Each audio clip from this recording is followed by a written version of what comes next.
gabadhan horta aniga waa caawa markay adigu galab gaabadkii ahayd ayaan media uun aad laigu soo taageeray ama asxaab badan luuqa igu soo diraysay. runtii gabadhan qaabka ay ku tageysay ama qaabka ay uga qayb gelaysay wax aan anagu shakhsiyan aan ka ogahay ama wasaarad ahaan aan ka ognahay midna ma jirin. waxay ahayd uun wax يعني markaan fiirinay ama aan hadda aragnay reportka dabagalna aan ku sameynay waa arin waxay u tartamaysaa horta marka hore waxaan rabaa inaan clarification fiican ka bixiyo. waxay u tartamaysaa ma ahayn ciyaar heer qaran ama heer caalami ah. waxay ahayd tartanka jaamacadaha adduunka kaasoo lagu qabanayay meesha la yiraahdo magaalada wadanka China. tartankaasi waxay uga qayb gelaysay as ardayd ahaan arday jaamacadaha macnaha athletiga ama orodada. sida munaasabka ay ahaydna waxay ahayd qof marka uu aadayo ciyaar heer noocaas oo kale ah in uu marka hore horta qualified-ka oo localka wadankiisa ama gudaha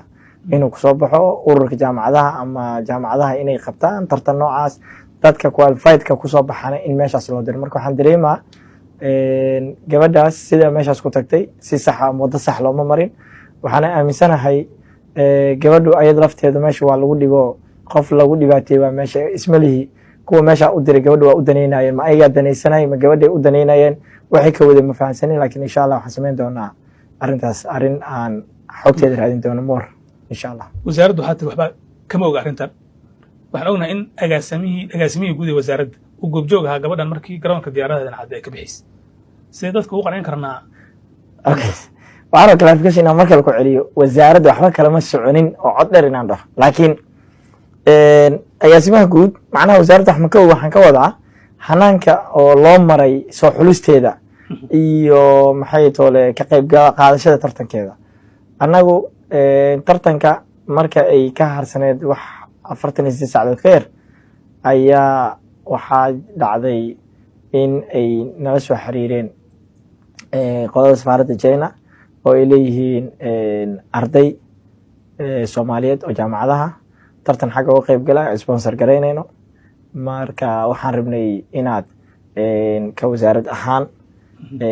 aad maadaama ay u socdaan howl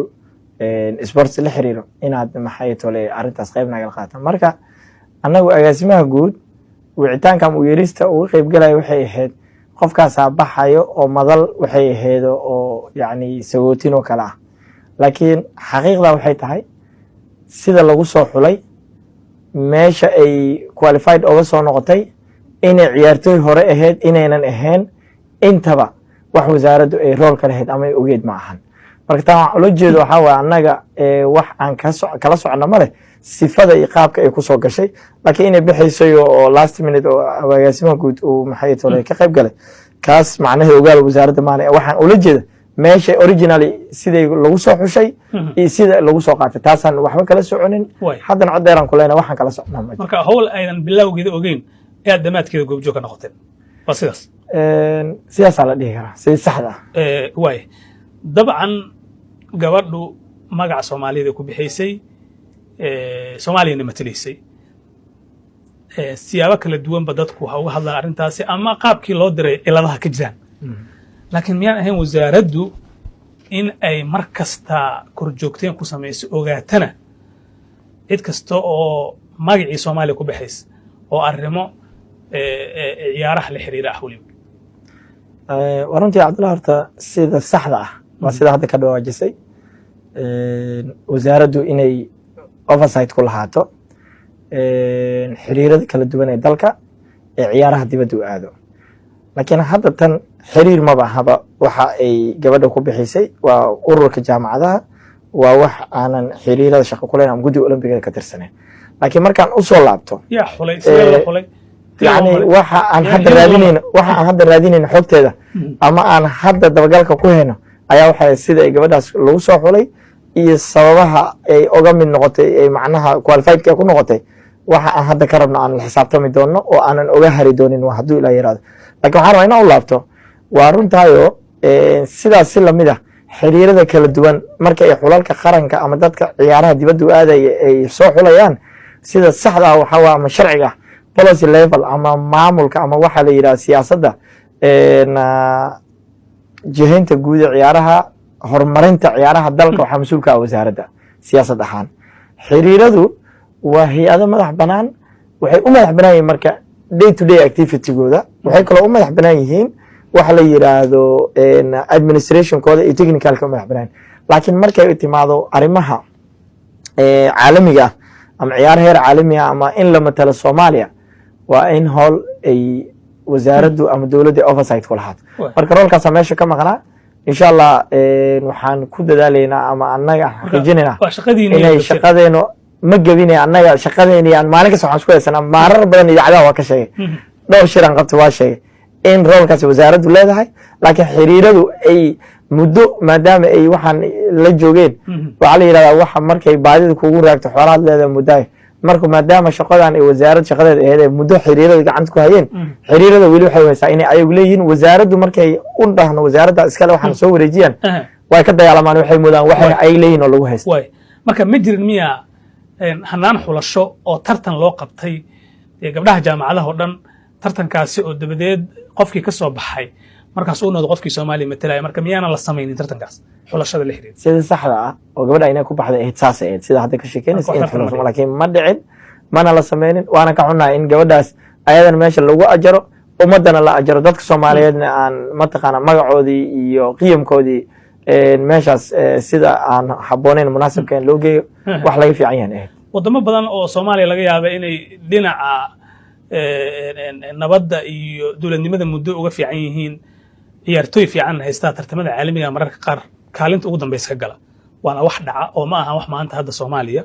ee ku cusub tartamo caalami oo Soomaaliyana ay ka qayb gashay ahaan kubadda cagta iyo kuwa kaleba guul darooyin mararka qaar waa laga soo kulmay iyada ku dheeramiyaan dhihi karnaa arrintan si ayaa looga badbadinayo wax cusub hadda meesha kama muuqdaan oo gabadhu waxay kamid tahay ama qayb ka noqonaysaa wiilashii iyo gabdhihii Soomaaliya matali jiray tartamada qaar ku soo hari jiray xaqiiqda marka la fiiriyo waxaan aaminsanahay gabadhan sida ay ku baxday wadiifada waa sida hadda ka dhawaajisay ay ku bixi jireen tartamada hore ama lagu aadi jiray xanaankaasna anagu waxaan dagaal dheer iyo mid dhow uga jirnaa sidan ku suuli lahayn gabi ahaan waxaan rabnaa inaan taa bedelkeeda ku soo wari oo celino xanaan wada shaqeyn wasaaradda iyo xiriirada annagu marka mar kale xiriir waliba oo diyaar u ah in wasaaraddu maxaa la dhahaa ay kala shaqeyso korjoogteynteeda iyo u ogol maxay tole inay wada shaqeeyaan annagu waxaan u aqoonsanaynaa xiriir oo wadadii sifada ama sharci ku taagnaa xiriir kastoo howshaas gaba ama ka indha adeegana waxaan si cada mataqaanaa uga joojin doonaa wax kastoo activity uu qabanayo inta uu magaca Soomaaliya meel qaldan gee lahaa inaan ka hor istaagnaa nooga fiican dalka aan ku celin inta aad hadda baarteen gabadhan miyaan ahayn ciyaartooy la tijaabiyey tartan orad gashay oo gudaha dalka oo la soo diyaariyey tababarkii loo baahnaa qaatay miyaan ahayn horta marka ay wax dhaceen iyo hadda saacadan ka joognaa laakiin baaritaanka weli way socdaa waynu dirnaa hadda baaritaan oo more investigation aan sameynayna waxaan rajaynaynaa insha allah sida u dhaqsiyaha badanne waxaan la soo wadaagi doonaa mediaan ku xaqiijin doonaa shir jar inta qabano waxaasay u dhaceen iyo meesha kasoo bilaabeen laakiin sida noo muuqato waa arrin aan si sax loo maamulin si hanaan sax loo marin waddo oo wadadii ku habooneed la marsiiyey aanan ahayn wax tilaabo aad qaadaysaan ma jiraan oo ciddii arrintan qaybta ka qaadatay haddii aad soo ogaataan awooddiinu sama ka mid tahay inaad tilaabo ka qaadaan waa ka qaadaynaa dabcan waxyaalaha noogu horeeya waan ka qaadi karnaa waxaa ugu weyn ugu muhiimsan markaan ogaano qaladaadka iyo cidda ku lug lehna tilaabooyin waafaqsan sharciga iyo xeerarka sportskan ka qaadi doonaa hadduu ilaahay way mararka qaar waxaa dhacda in cadaalad darrada la sameeyaa ay sababto in dhalinyaro hami leh rajana ka leh sportiga in mararka qaar dhibaatooyin ay la kulmaan qaarkood tahriibaan wayna dhacday oo gabar kamid a gabdhihii Soomaaliyeed ku dhimatay doctor Saamiin ay hadaan jeclaa magaceeda iyadoo cadaalad darro tirsanaysa in ay tahriib ku dhintay ay kamid ah dhalinyaro badan laga yaabay markii ay waayeen xuquuqda ay lahaayeen iyo fursadii ay uga qayb gali lahayn ciyaaraha kala duwan oo dad siyaabo kale looga hormarshay marka qaar inay dhacday inay ama tahriibaan ama arrimo kale ay aadaan oo iska